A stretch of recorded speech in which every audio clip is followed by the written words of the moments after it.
கர்நாடகாவின் பெல்லாரி சிறையில் இருக்கும் நடிகர் தர்ஷன் முதுகு மற்றும் கைவலியால் அவதிப்படுவதாக தகவல் வெளியாகியுள்ளது. ரசிகர் கொலை வழக்கில் பெங்களூரு பரப்பன அக்ரஹாரா சிறையில் அடைக்கப்பட்டிருந்த நடிகர் தர்ஷன் அங்கு சொகுசாக இருந்ததாக புகார் எழுந்தது. கையில் சிகரெட் உடன் இருந்த புகைப்படம் மற்றும் வீடியோ காலில் பேசிய காட்சி வெளியாகி சர்ச்சையை ஏற்படுத்தின. இதையடுத்து அண்மையில் பரப்பன அக்ரஹாரா சிறையிலிருந்து பெல்லாரி மத்திய சிறைக்கு நடிகர் தர்ஷன் மாற்றப்பட்டார்.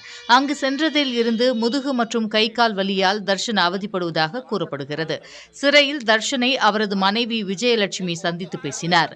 தொடர்ந்து சிறை அதிகாரிகளை சந்தித்த அவர் தனது கணவர் தர்ஷனுக்கு முதுகு கைவலிக்கு சிகிச்சை அளிக்க ஏற்பாடு செய்யுமாறு கோரிக்கை வைத்துள்ளார். மேலும் தர்ஷன் அமர ஒரு நாற்காலி கொடுக்கும்படியும் கேட்டிருக்கிறார். இதுகுறித்து பேசிய சிறைத்துறை டிஐஜி சேஷா தர்ஷனின் மருத்துவ அறிக்கைகளை வாங்கியுள்ளதாகவும் அவருக்கு சிறை மருத்துவர் சிகிச்சை அளிப்பார் என்றும் தெரிவித்தார். தர்ஷன் தேவைப்பட்டால் மருத்துவமனையில் அனுமதிக்கப்படுவார் எனவும் சிறைத்துறை டிஐஜி கூறினார்.